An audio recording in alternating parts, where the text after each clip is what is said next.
Bonjour à tous et bienvenue dans cette autre édition de Business Africa. Je suis Armelga. Nous allons découvrir cette semaine comment une start-up béninoise permet l'accès rapide aux produits agricoles. Puis nous irons du côté du Cameroun, confronté à une stagnation de sa production cacaoyère. Et enfin, nous verrons comment le Kenya a décidé de développer son économie grâce à l'exportation de ses avocats.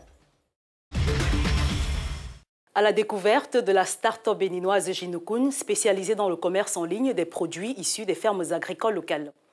L'entreprise, également spécialisée dans la production et la transformation, permet par ailleurs aux producteurs béninois d'écouler plus facilement leurs produits à travers un plus large réseau. Les détails de Chancela Nyingi et Nyasha Moutizwa. Spécialisée dans la transformation et la distribution des produits agricoles, la start-up béninoise Jinukun rapproche les produits locaux des consommateurs par les canaux innovants, notamment le marketing digital.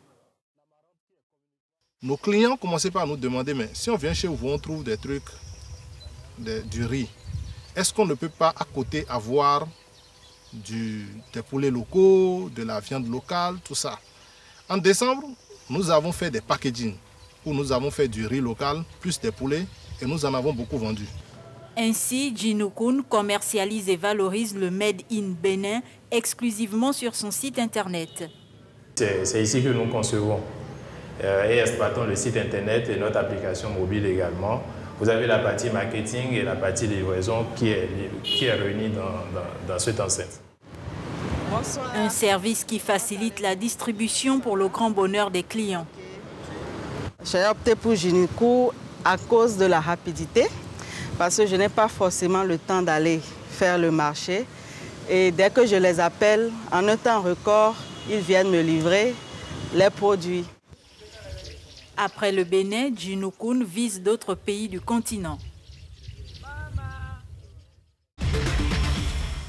Changement climatique, usage répété des mauvais produits chimiques, la production cacaoyère du Cameroun stagne. Le pays, pourtant classé 3e au monde derrière la Côte d'Ivoire et le Ghana, aura du mal à atteindre l'objectif de production de 600 000 tonnes d'ici 2020, tel que produit par l'État. Pourtant, la fève qui constitue la deuxième source en devises du pays crée plus de 600 000 emplois directs et indirects. Le récit de Nathalie Wakam et Eric Oteng. Au Cameroun, les objectifs des autorités de multiplier par 2 la production du cacao d'ici à 2020 auront probablement du mal à être atteints. En outre, elles ont récemment fait état de la baisse des exportations, 223 413 tonnes pour le mois de juillet 2018 contre 249 573 tonnes à la même période l'année dernière. Le département de la Manio dans le sud-ouest subit le contre-coup de la crise anglophone. À cause de la crise, les acheteurs ont désormais peur de venir ici. En cette période, par exemple, les grands acheteurs préfèrent donner de l'argent aux petits détaillants afin qu'ils viennent acheter pour eux. Le gouvernement avait pourtant projeté de produire 600 000 tonnes de cacao en plantant 400 000 nouveaux hectares d'ici 2020. Impossible selon l'interprofession cacao-café qui prévoit une légère amélioration de la production ou dans le pire des cas, une stagnation autour de 230 000 tonnes. Regardez la quantité que j'ai récoltée depuis le matin. Ce n'est pas la quantité habituelle par saison, qui est presque toujours bonne. Ça, c'est juste les dernières récoltes. Selon les dernières estimations du Conseil interprofessionnel du cacao et du café, le prix moyen du kilogramme pour les planteurs est passé de 2,26 $ au début de la dernière campagne à 1,58 et parfois moins aujourd'hui. Pour en parler, nous rejoignons en ligne depuis Yaoundé au Cameroun Benjamin Ombe-Bessala, expert consultant en communication digitale. Il est par ailleurs le promoteur de Cacao Info, première plateforme web bilingue spécialisée sur le secteur cacao au Cameroun. Bonjour et bienvenue dans Business Africa. Bonjour, merci de me recevoir. Monsieur Bessala, quels sont les principaux freins aux objectifs fixés par l'État du Cameroun, notamment l'atteinte d'une production de 600 000 tonnes annuelles de cacao d'ici 2020? Oui, effectivement, madame. Les problèmes fondamentaux aujourd'hui décriés au sein du secteur, nous avons notamment le vieillissement du verger et le vieillissement des planteurs. Mais le vrai problème qui empêcherait le gouvernement d'atteindre cet objectif, c'est la disponibilité des plants. La seule structure étatique en charge de la distribution des plants de cacao au Cameroun, la Société de développement de cacao, en abrégé SODECAO, ne dispose d'aucune capacité de production de 6 millions de plants par an, face à une demande exponentielle qui avoisine les 80 millions. Par ailleurs, nous pouvons rappeler que le fameux plan de relance de filière cacao et café, dont la date butoir est prévue pour 2020, à 2 ans de cette échéance, n'a pas en réalité encore mis en œuvre, faute de financement. Donc, il sera difficile pour le gouvernement d'atteindre cet objectif. Qu'en est-il des mesures proposées au ministère camerounais du Commerce par le Conseil interprofessionnel du cacao et du café, CICC, lors de la dernière campagne? Oui, il est très difficile d'évaluer le niveau de mise en œuvre des présentes mesures. Rappelons que face à la chute des coûts mondiaux de cacao de près de 50% au cours de la campagne précédente, le gouvernement camerounais, à travers son ministère du Commerce, a pris un certain nombre de dispositions afin d'atténuer l'impact de la conjoncture internationale sur la production et la commercialisation locale. L'une de ces mesures qui portait sur la production d'un cacao de qualité a déjà connu un début de solution, avec notamment le lancement en août 2017 de 2 centres de traitement de cacao.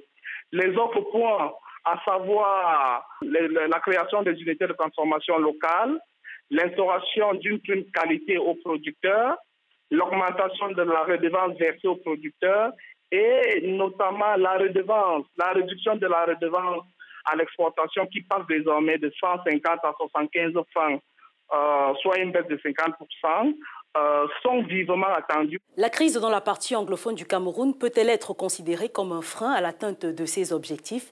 Et surtout, que faut-il faire pour éviter les exportations frauduleuses vers le Nigeria voisin? Évidemment, vous faites bien de l'évoquer. La crise dite anglophone aura un impact négatif sans doute sur la production nationale de cacao au Cameroun. La région du sud-ouest est le premier bassin de production de cacao au Cameroun, avec près de 50% de la production nationale. D'après la récente étude réalisée par Knowledge, dont nous avons récemment évoqué, on y dénombre dans cette région environ 36 750 exploitations cacaoyères, occupant une superficie de près de 103 900 hectares. La majeure partie de ces exploitations sont aujourd'hui abandonnées du fait de cette crise. Si rien n'est fait pour amener la stabilité sociale dans cette région du pays, la production nationale connaîtra une chute considérable. En ce qui concerne les exportations frauduleuses vers le Nigeria voisin, ces dernières années, ces exportations ne permettent pas à l'État de mesurer sa vraie capacité de production et de commercialisation. Mais il s'agit là d'une des lois du marché qui voudrait que le commerçant, sinon le producteur, va vers le plus offrant. N'oublions pas que le marché domestique du Nigeria, avec une population de près de 196 millions d'habitants d'après la Banque mondiale, est beaucoup plus lucratif que le marché local. Donc, les pouvoirs publics devraient mieux encadrer les producteurs dans le cadre des coopératives et des regroupements afin de maîtriser à la fois la production et la commercialisation. Merci à vous, Benjamin Ombebe-Sala, de nous avoir éclairé sur la question. Vous êtes expert consultant en communication digitale et par ailleurs promoteur d'une plateforme spécialisée sur le secteur du cacao au Cameroun, en ligne depuis la capitale politique, Yaoundé. Je vous en prie, merci beaucoup. Nous marquons une courte pause et tout juste après, nous prendrons la direction du Kenya qui s'est lancé dans l'exportation de ses avocats. A tout de suite.